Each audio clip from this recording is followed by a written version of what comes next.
Morning everybody, and thanks for checking out this week's video. We're going to do something a little different this week, and I'm going to demo a couple things that I've been working on. So let me jump right into it here.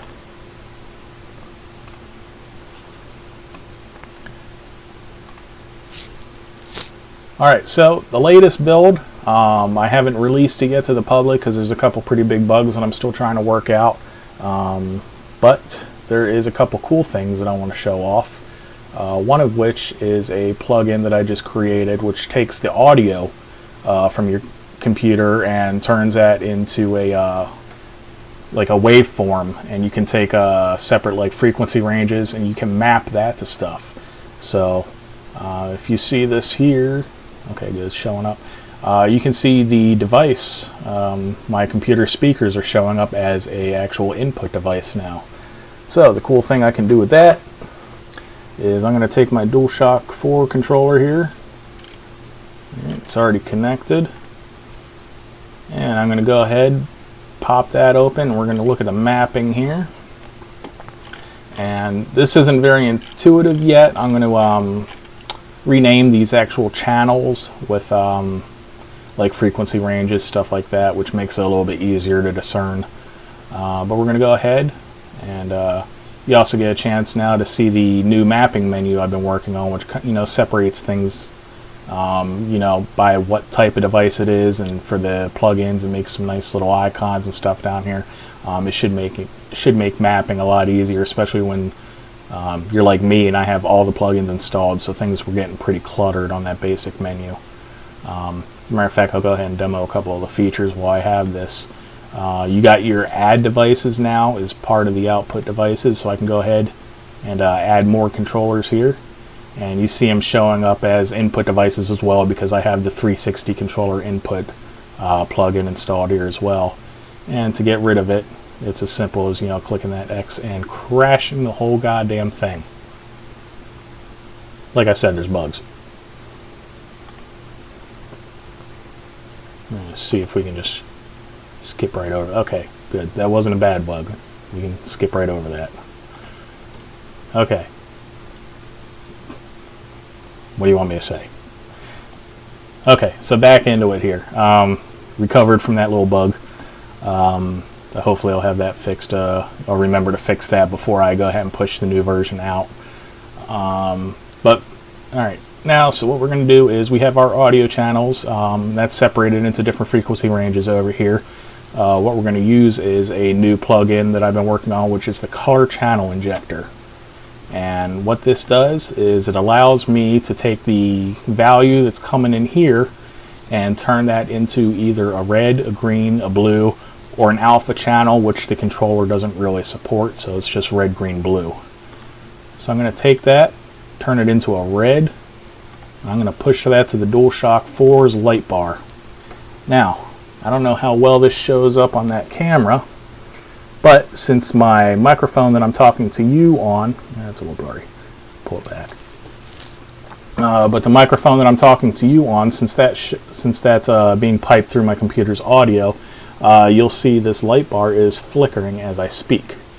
And I have that in a pretty low frequency range, so I'm going to go ahead and add another one around here, and I'm going to make that, I already have a red, so I'm going to make that green, and I'm going to push that into the same channel. So now we have red and green going in there, and I guess all that's left is blue. Go ahead and get some blue going here.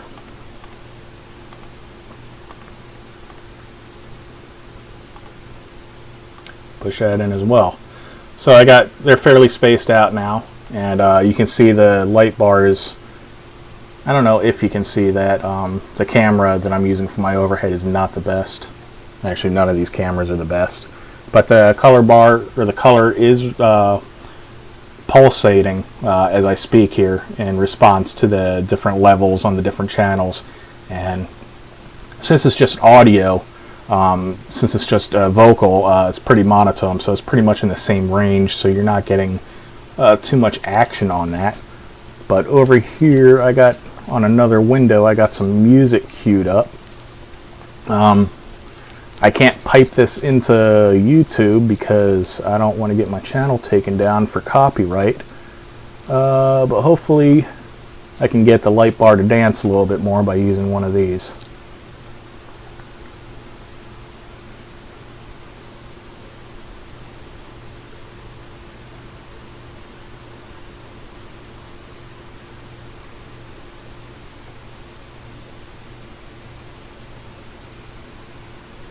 So I got some music playing there, and it's hitting the different frequency ranges now, so it's changing colors and doing all kinds of cool things.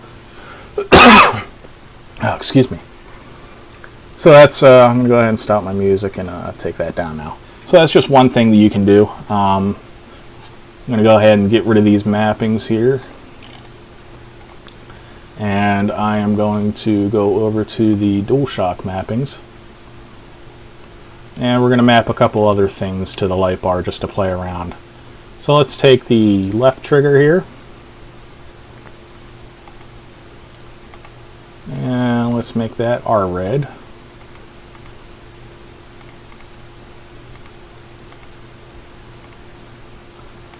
And we're going to pump that into the controller. It holds on to the last value, so I still got some green in there, so we're going to go ahead and make our right trigger the green.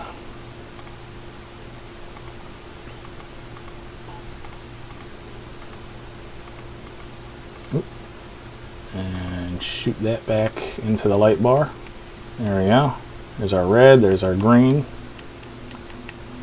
And we still got a little blue lingering from when we took it off of that audio plugin. So let's, what do we want to use? Let's be cheeky here and use a touchpad. Let's see. Let's use touchpad 1X.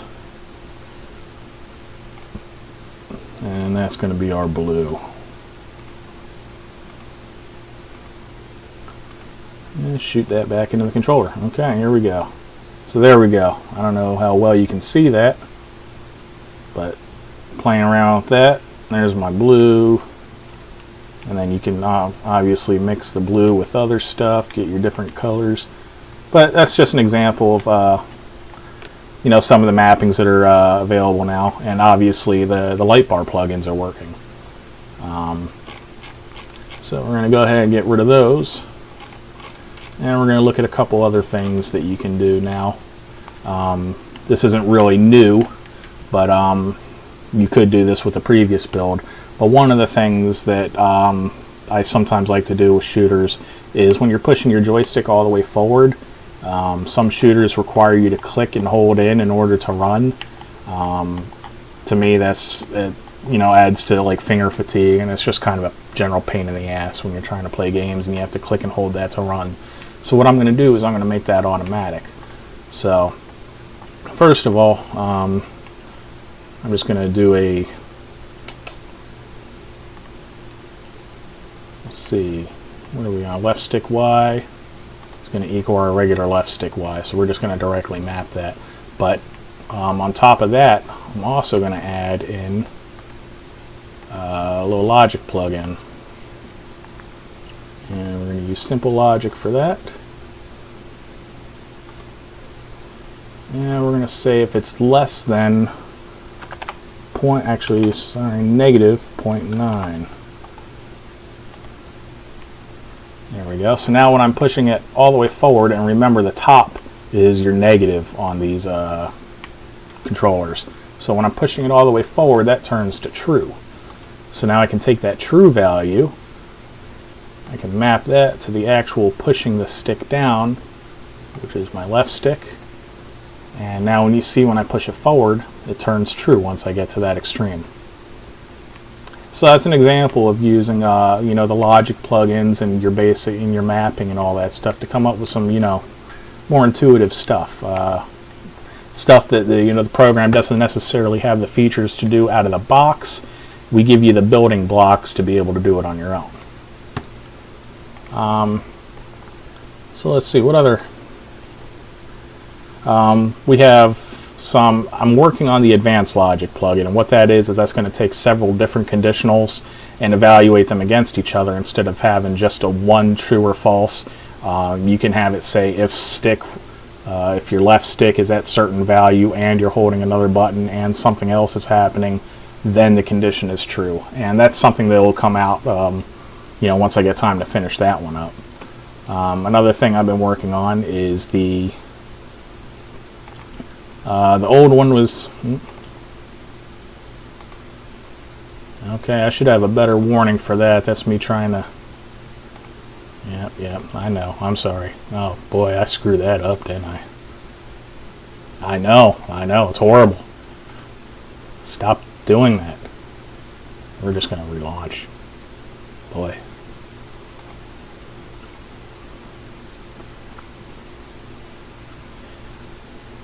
So, don't map a stick to a plugin that is expecting a yes or no. At some point, I'm obviously going to have to make some nicer handling of that doesn't just completely crash the program and give you all kinds of warnings, or errors rather. Okay. Back in here again. Let's give that another shot. So, that plugin is okay. I tried to map that plugin which is expecting a bool, a true or false, to a stick. Can't do that. So we're going to take that and we're going to map it to the circle, and now it goes in there just fine. So here, what this is if the circle is true, I can select what I want the output to be. In this case, I'm going to take the input from another channel and I'm going to use that as my output. So let's go ahead and say left stick Y. And if it's false, we're going to go ahead and say fixed. Yeah, let's keep that 0. Alright, so now I can move the stick around. You see that stays at 0, but as soon as I hit the circle, you can see the value starts changing. And we'll go ahead and map that to an output here.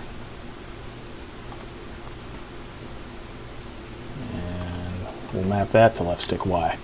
So, move it around does nothing. Hit that button, and there it is. It shows up over there.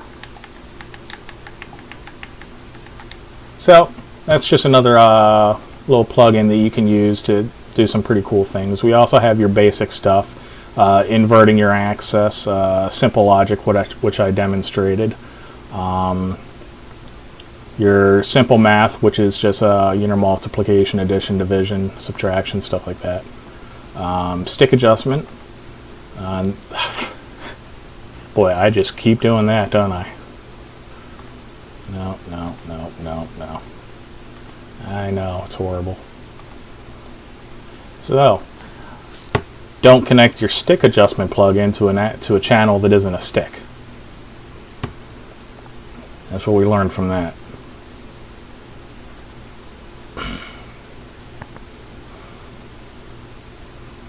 Alright.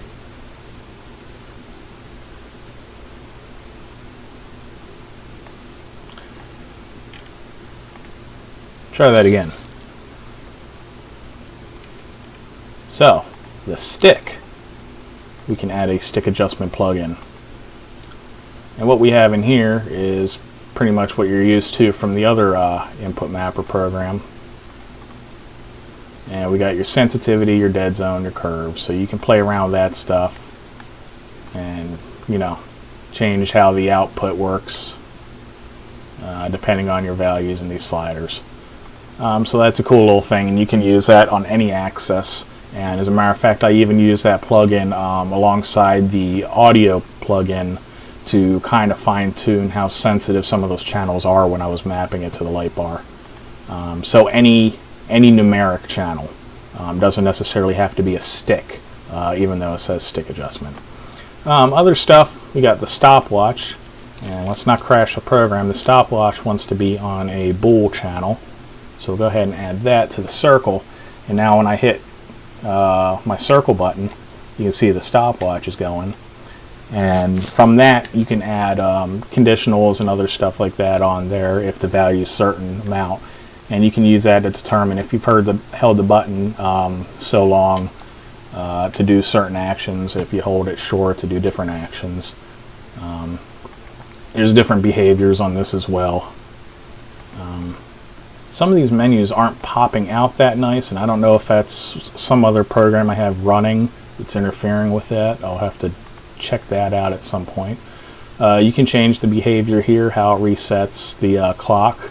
You can have it never reset to just be a continuing timer for how long you hold that. You can add a toggle plug-in.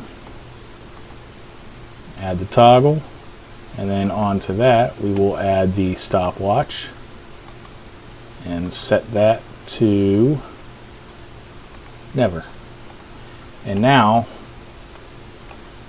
when I hit it, I don't have to hold it down because this toggle plug-in is taking that value and setting it to true. So now I just tap it once and I can start it and stop it. So that's, you know, stringing a couple things together, another example. Alright, so that's about as much as I can demo for now without really getting into some of the stuff that's really crashing things.